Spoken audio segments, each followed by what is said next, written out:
What if the God who created the world wasn't the true God? What if, behind the Garden of Eden, there existed an imperfect entity, consumed by fear of its own creation? Ancient texts, hidden for centuries, reveal something disturbing. Humankind was born with a power it should never have possessed, the power to create, awaken, and equal the divine. Eden was not a gift. It was a limit. The ban wasn't moral. It was strategic. Today, you'll discover why the Creator feared that man would awaken, and what that changes about everything you believe about God, knowledge, and freedom. What if the God you were taught to worship was never the highest power at all? What if the Creator of the world was not the source of everything, but a being confined by limits, ignorance, and fear? This question has echoed through ancient texts, hidden traditions, and forbidden teachings for centuries, quietly challenging the foundation of how we understand God, creation, and ourselves. And if you've ever felt that something about the story of Eden didn't quite add up, you're not alone. Gnostic traditions begin with a radical yet subtle distinction. Not every God who creates is the supreme God. In these teachings, there is a profound difference between the origin of all existence and the entity that shaped the material world. The true source, often described as the divine fullness or ultimate reality, exists beyond form, beyond fear, beyond control. It does not rule through commands or prohibitions. It simply is. What you may find surprising is that, according to Gnostic philosophy, this source did not directly create the physical world we inhabit. Instead, ancient texts speak of the Demiurge, a powerful but flawed being who fashioned the material realm. Unlike the supreme divine origin, the Demiurge is limited, imperfect, and unaware of anything beyond its own domain. This is not a monster or a devil in the traditional sense, but a creator who believes itself to be the highest authority simply because it knows nothing else. You've probably encountered this figure before without realizing it, hidden behind familiar narratives, laws, and images of absolute power. Have you ever wondered why a supposedly perfect God would act out of jealousy, demand obedience, or fear disobedience? In Gnostic cosmology, the material world is not evil by default, but it is incomplete. It is a shadow of a higher reality, shaped by a creator who could imitate divine order, but not fully embody it. This is where the story of Eden takes on an entirely new meaning. The garden was not merely a place of innocence. It was a controlled environment, a system designed to maintain balance, hierarchy, and limitation.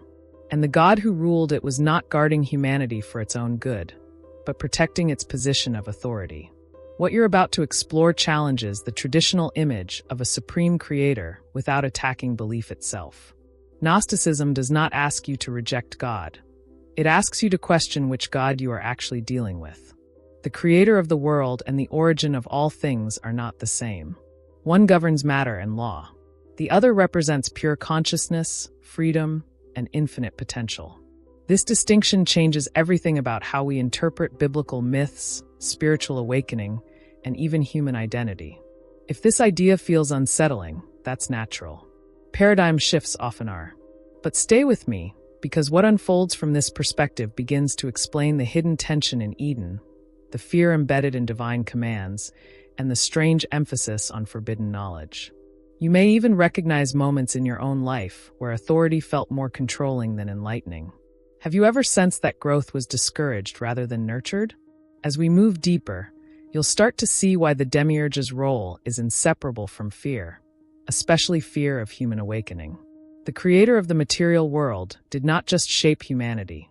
It encountered something unexpected within it. Something that reflected a higher source it could neither fully understand nor control. And that realization changed the story forever. What comes next will peel back the layers of Eden, revealing why knowledge was forbidden, why awakening was dangerous, and why creation itself became a threat to its own creator. Keep watching, because the truth hidden behind the Demiurge is only beginning to surface. And as all of this begins to fall into place, it's impossible not to notice how these ideas awaken something very personal. Perhaps an old feeling, perhaps a discomfort you never knew how to explain. If this topic resonates with you, if any part of this vision touched something deep inside, leave a comment below about what has caught your attention so far. Your experience, your reading, even your questions are part of this larger conversation we are building together. When you comment, You're not just writing a message. You're helping this knowledge continue to circulate and reach other people who also feel there's something beyond the surface. If this content is expanding your understanding of the myth of Eden, the Demiurge, and the very idea of creation, liking the video is a simple yet powerful way to show that this type of reflection needs to continue. And if you feel you want to follow more stories, more hidden symbols, and more forgotten truths like this one, subscribing to the channel is like saying, I want to follow this path.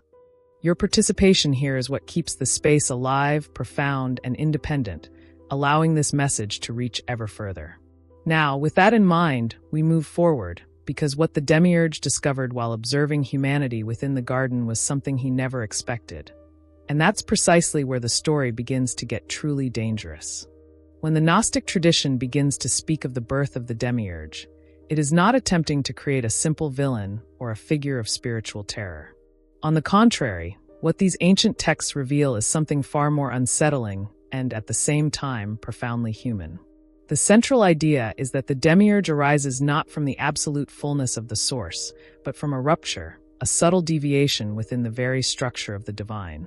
In the writings found at Nag Hammadi, especially among the Valentinians and Scythians, the creation of the material world does not occur through a conscious act of supreme love, but as a consequence of an imbalance, of a primordial ignorance that was believed impossible within the sacred.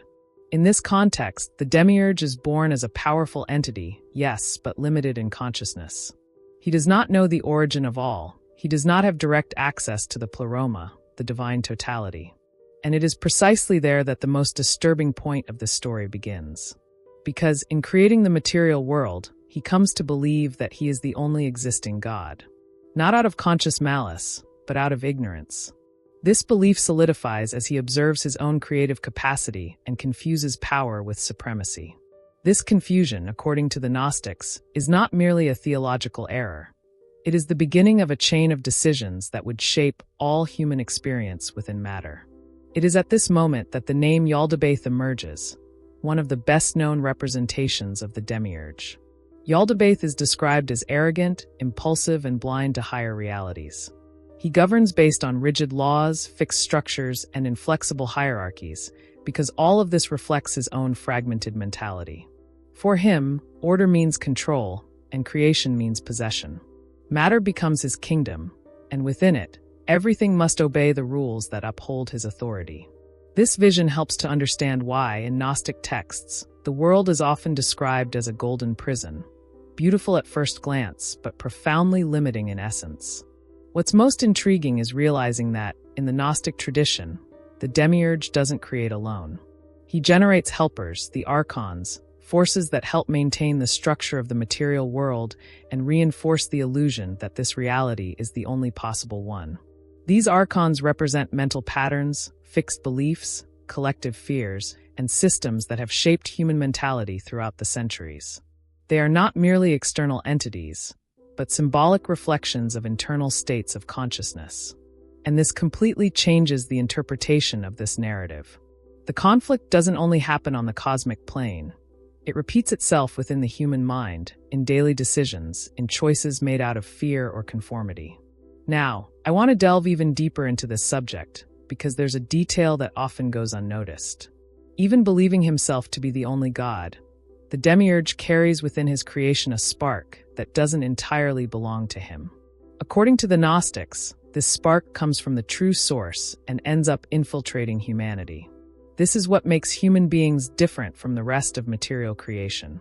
It's not just flesh, it's not just obedience. There is a potential for awakening, for transformation, for questioning. And this potential begins to generate an unexpected impact on the very creator of the material world. Over time, this spark begins to manifest as curiosity, creativity, a desire to know the hidden truth. Human beings begin to ask questions that don't fit into established structures. They begin to feel that there is something beyond the rules, beyond fear, beyond mere survival. And this creates tension, because a system based on control doesn't know how to deal with expanding consciousness. The Demiurge, upon perceiving this movement, reacts in the only way he knows how, trying to reinforce limits, impose laws, create narratives of guilt and punishment. Not because he is absolute evil, but because his own limitations prevent him from understanding freedom as something healthy. This point is essential to understanding Gnosticism as a living philosophy and not just as an ancient myth. It speaks of inner journeys, of invisible backstage forces that shape the reality we accept as normal. It speaks of mentality, of how power structures are sustained more by ignorance than by force. And above all, it speaks of revelations that do not come from the outside, but arise from within, when someone dares to look beyond the surface. This vision completely transforms how we look at creation, at God, and at ourselves. The Demiurge ceases to be merely a distant figure and comes to represent states of consciousness that still operate today. The need for control, the fear of others' autonomy, the confusion between authority and truth. And at the same time, the divine spark within the human being continues to pulsate, silently, waiting to be recognized. This struggle between control and awakening is not something of the past. It happens now, in every decision we choose to make, automatically or consciously. As this story unfolds, it becomes increasingly clear that the true conflict is not between gods, but between levels of consciousness. And understanding the birth of the Demiurge within the Gnostic tradition is a fundamental step in this journey of revelation, because it forces us to confront an uncomfortable question. To what extent is what we call divine order, in fact, merely a reflection of the fear of losing control? If all of this resonated with you in some way, comment with a word that represents what you felt when you heard this part of the story, something like awakening, questioning, or truth. This helps keep the conversation alive as we continue to delve deeper into this mystery.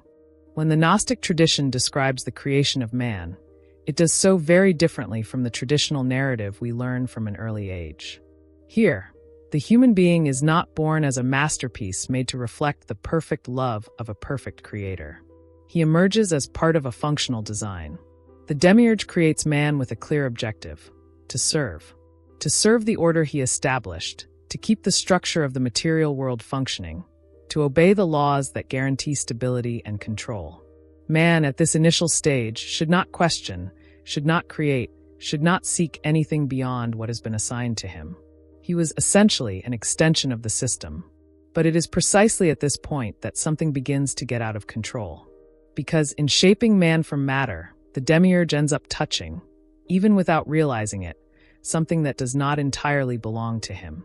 According to Gnostic texts, during this act of creation, a spark of the true source ends up being incorporated into the human being. Not as an intentional gift, but as a side effect.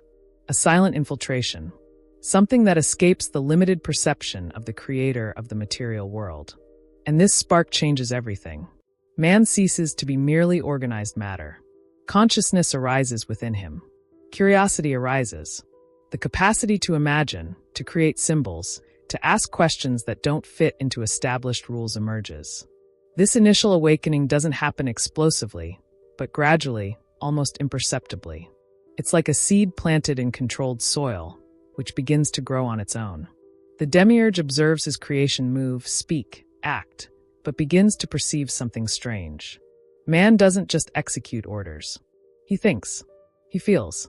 He questions. And, even more disturbingly, he begins to reflect something that the creator himself doesn't fully understand.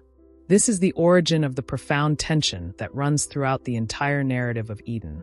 Human beings are born with a creative potential they shouldn't possess. Not because creating is wrong, but because creating brings them too close to the source. And the Demiurge, being a limited entity, cannot deal with that which escapes his direct control.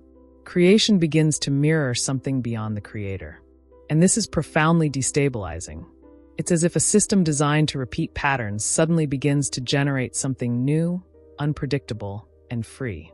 Behind the scenes of this story, what's at stake isn't just a technical error in the creation, but a structural flaw in the control model itself. Man begins to carry within himself the possibility of transformation. Not just external, but internal. A change of mentality. An openness to the truth hidden behind appearances. And this possibility represents a silent threat. Because a conscious being is not content merely to obey. He wants to understand. He wants to choose. He wants to decide for himself. Now I want to delve even deeper into this point, because this divine spark in man doesn't manifest itself merely as intellectual curiosity. It expresses itself as existential restlessness, as the feeling that there is something beyond routine, beyond rules, beyond what has been imposed as normal. It is this discomfort that has accompanied humanity from the beginning, a kind of inner calling that pushes human beings out of the zone of conformity. And this generates an impact not only on the spiritual plane, but also on how material reality is organized. The Demiurge, upon perceiving this movement, does not understand what is happening.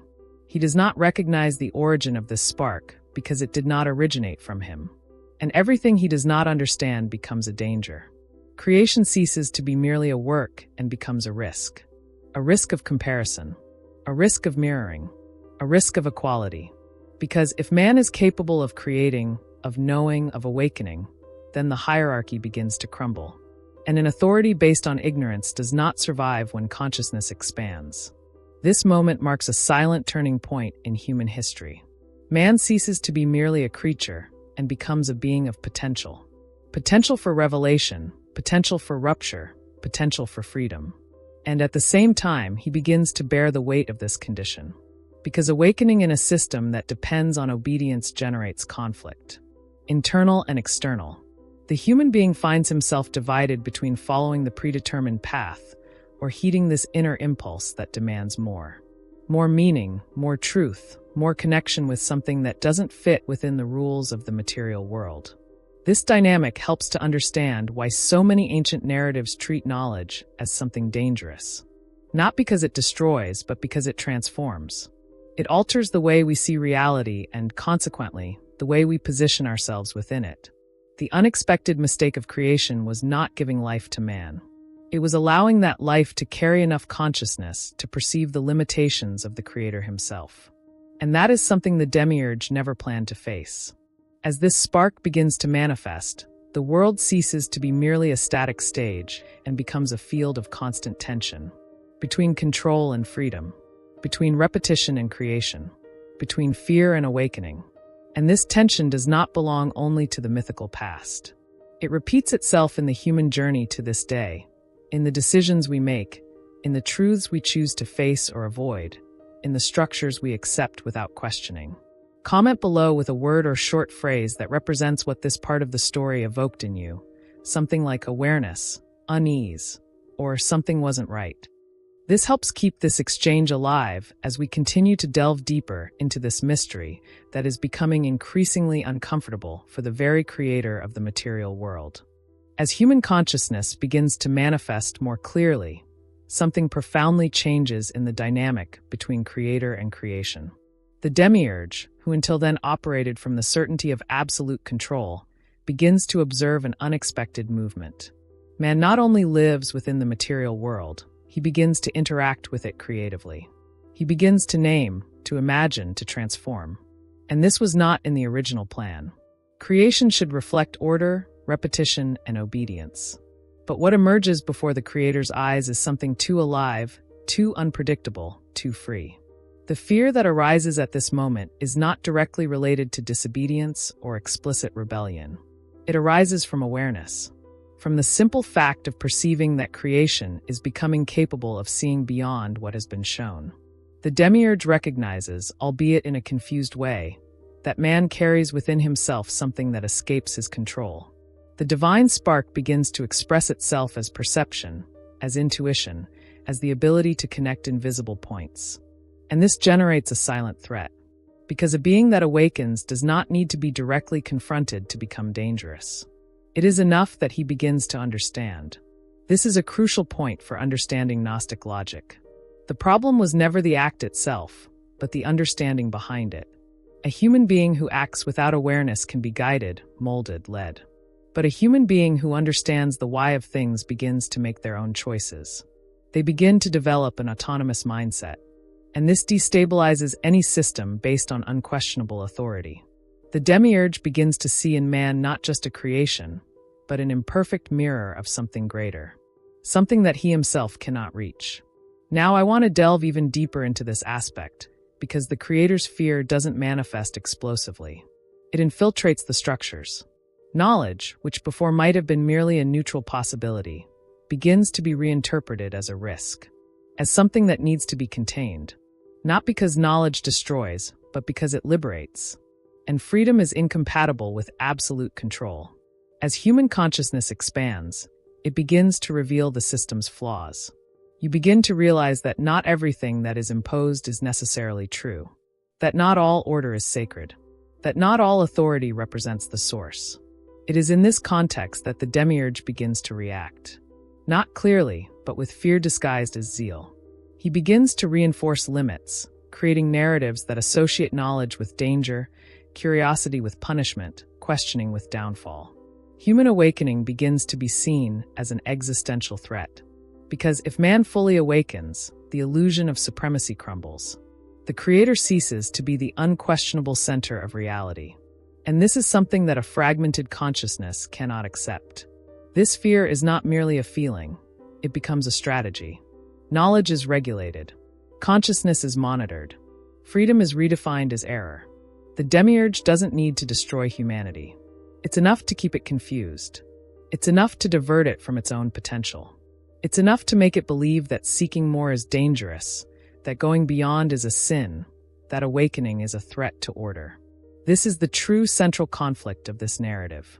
Not an external war, but a silent struggle for human perception.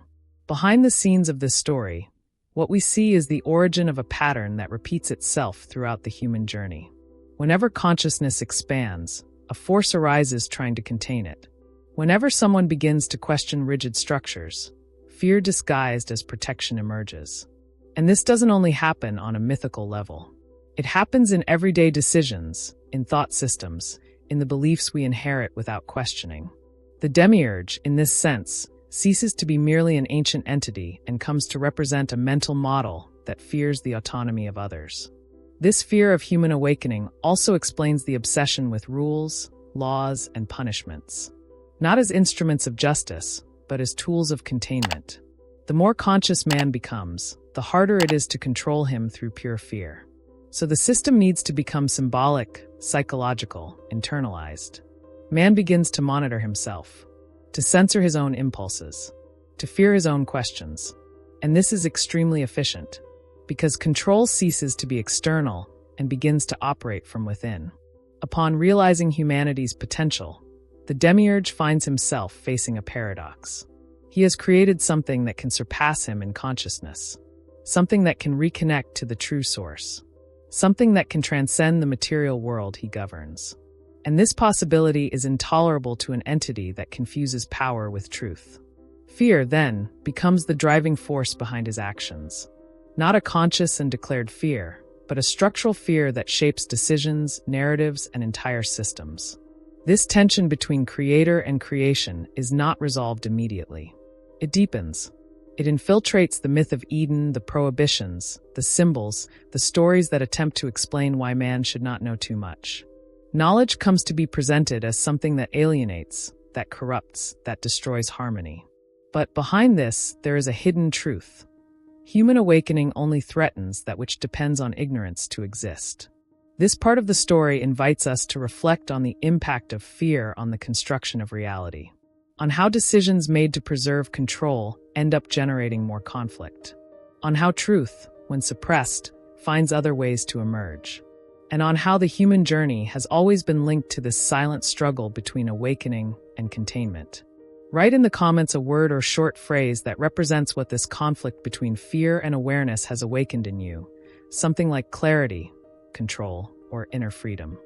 This helps keep this exchange alive as we continue to move forward in understanding how this fear materialized in the Garden of Eden itself. When we look at the Garden of Eden with this new perspective, something profoundly changes in how the story unfolds in our minds.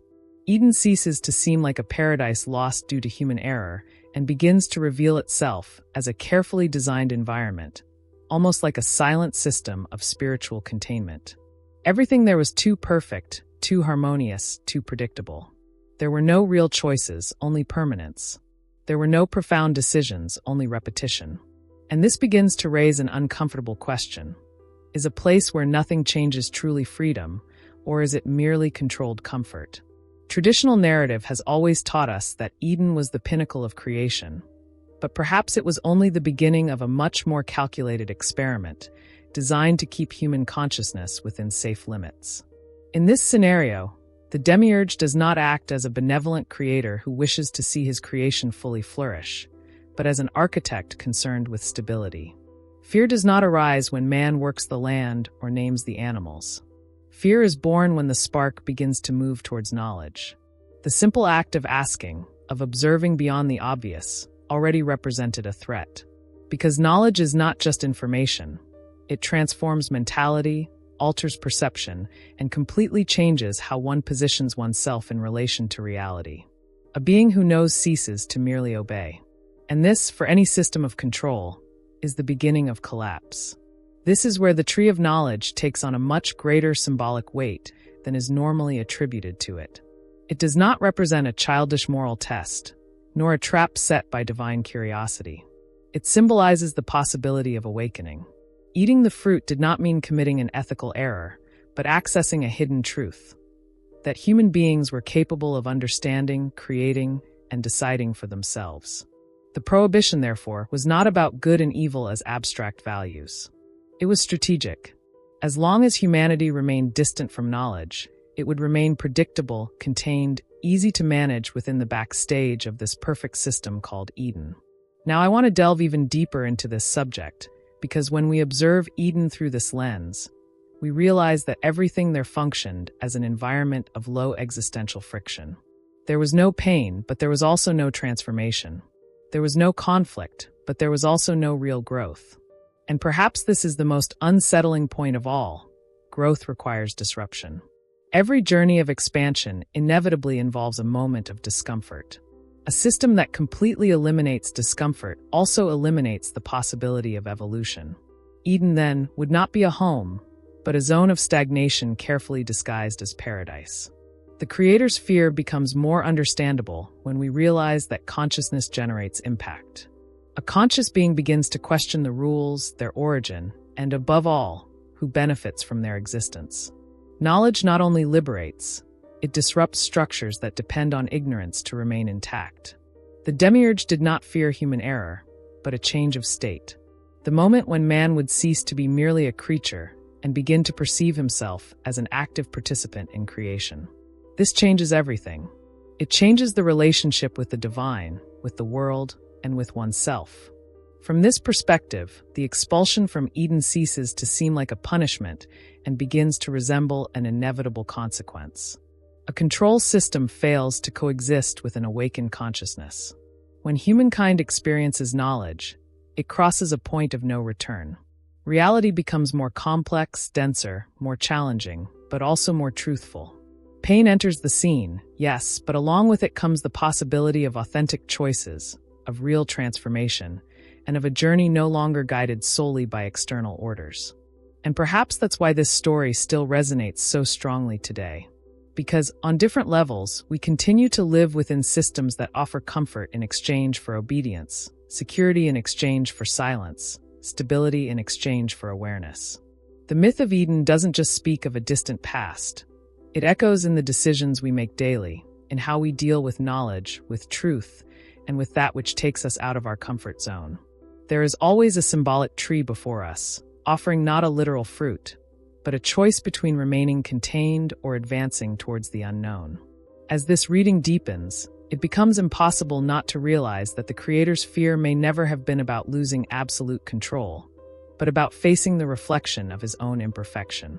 An imperfect creator cannot bear a creation that begins to see beyond the walls of the system. And it is precisely at this point that this story begins to take on even denser contours, because upon leaving Eden, humankind not only loses a garden, it begins a journey of consciousness that will reveal even deeper layers about who truly shaped this world and why. Comment below with a word that summarizes what this vision of Eden awakened in you, something like awakening, control, or truth. When these pieces begin to fit together, the figure of the serpent no longer seems as simple as we were taught. It ceases to automatically occupy the place of absolute evil and begins to represent something much older and deeper, the archetype of awakened knowledge. In many ancient traditions, the serpent was not associated with the fall, but with wisdom, renewal, the ability to shed its skin and access new states of consciousness.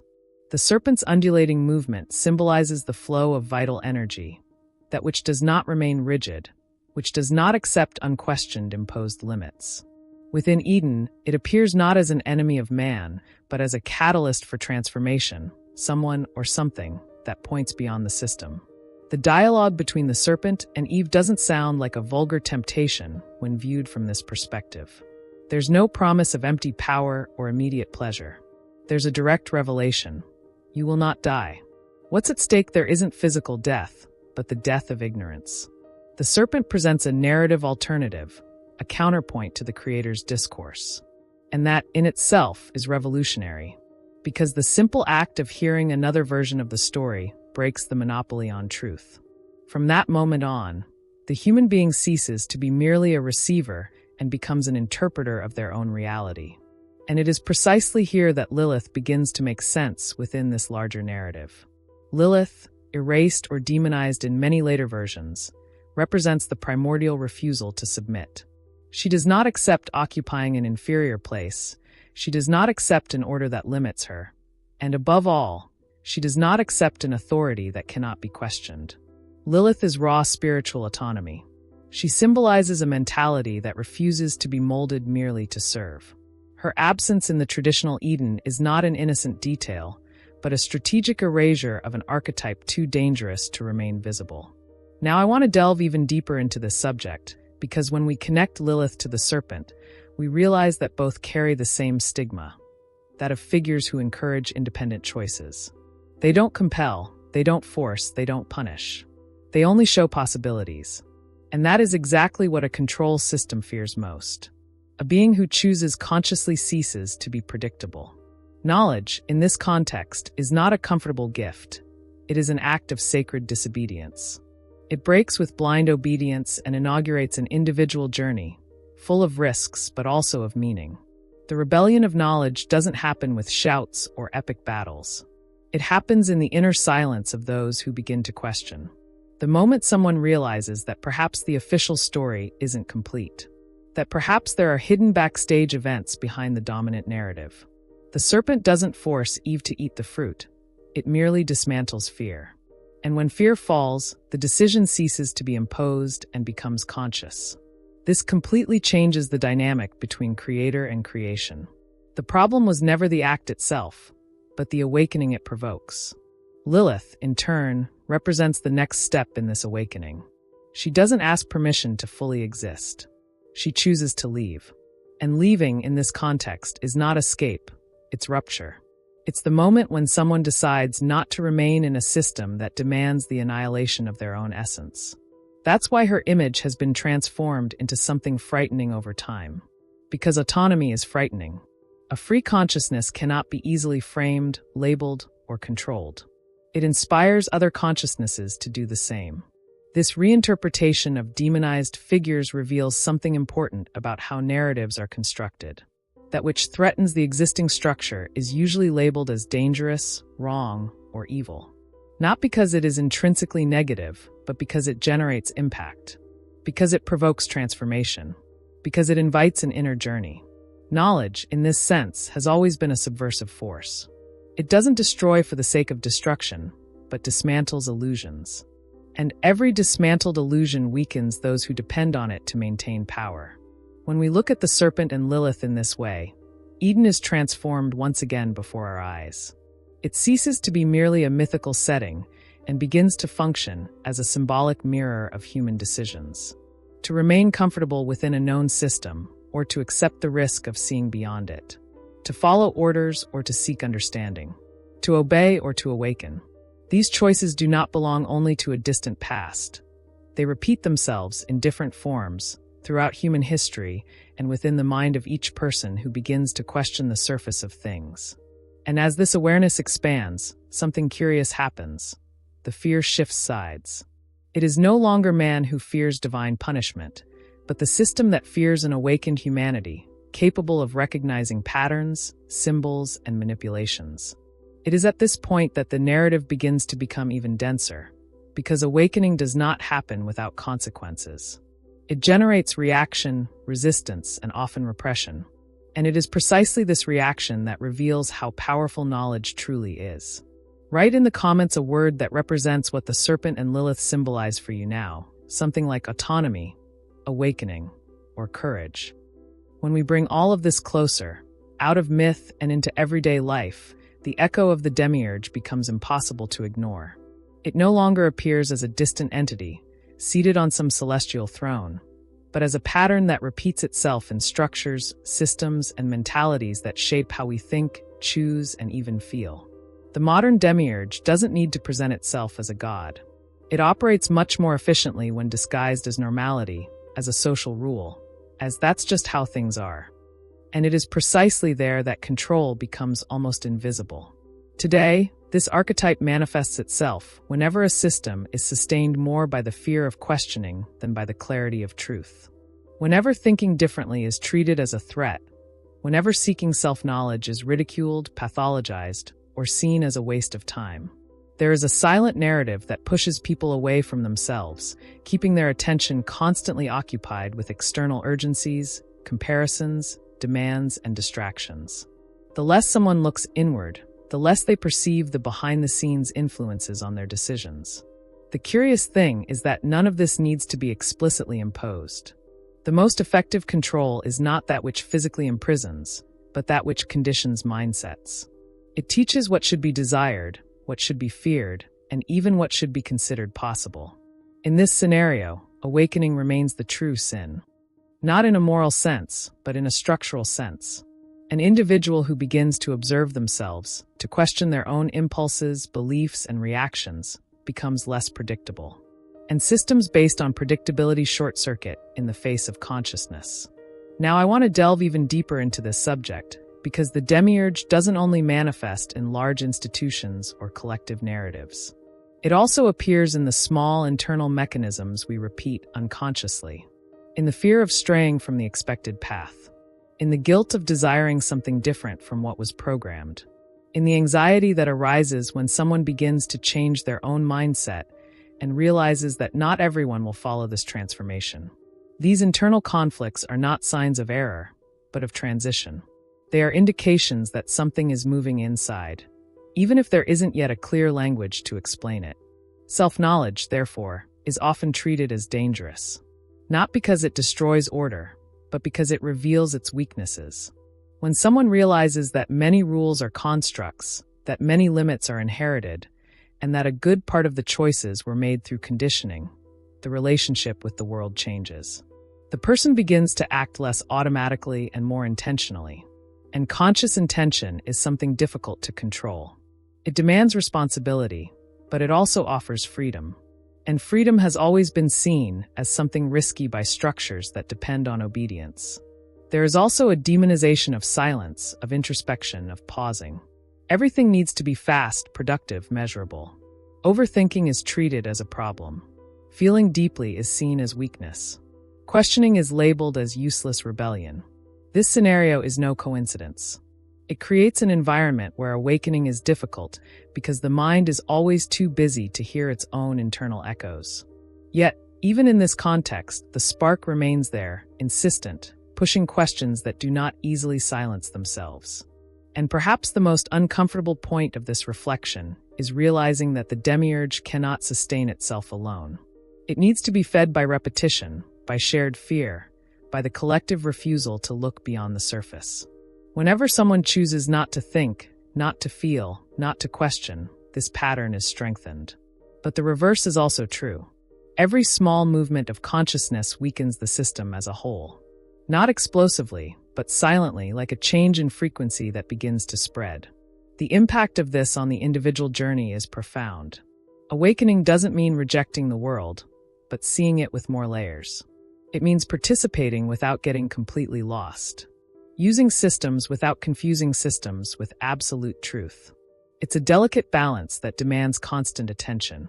That's why the path of self-knowledge is rarely comfortable. It confronts illusions, dismantles certainties, and forces us to revisit decisions that previously seemed obvious. But it also opens space for more aligned, conscious, and authentic choices. When we look at it from this angle, the myth ceases to be just an ancient story and transforms into an existential mirror. Eden, the serpent, the Demiurge. All of this begins to speak of internal processes that are still underway. The central question is no longer who is right, but at what level of consciousness am I operating now? And this question doesn't seek blame, it seeks clarity, because clarity changes everything. It alters how we react, how we position ourselves, and how we interpret the reality around us. As this clarity grows, it becomes evident that the conflict was never external. It always took place within the human mind, between the need for security and the impulse for hidden truth, between remaining comfortable and initiating real transformation. And the more people begin to perceive this internal struggle, the more audible the echo of the Demiurge becomes. Not as a threat, but as a sign that something needs to be observed more closely. Comment below with a word or short phrase that represents what this reflection awakened in you, something like awareness, questioning, or I am awakening too. If you've made it this far, it's because something in this conversation has stayed with you until the end. Perhaps an idea, perhaps a feeling of unease, perhaps that silent sensation that these stories speak more about the present than they seem at first glance. If this content has helped you see myth, consciousness, and even yourself from a different angle, subscribing to the channel is a simple way to continue this journey together. Here, the goal is precisely this: to go beyond the surface, to connect ancient symbols with current mentality, and to open space for reflections that don't always fit into quick conversations. If you'd like, leave a comment letting me know you stayed until the end. Something like, "This message was for me," or "I'm with you until the end." This creates a connection between those who feel these ideas resonate with them. And if at any point in the video you felt that silent connection, helps keep this type of content alive and reaching more people who might be on the same quest. And when we're finished here, there's a video right next to this that delves even deeper into this topic and complements everything we've discussed today. Click there and stay with me, because this story still has important layers waiting to be revealed.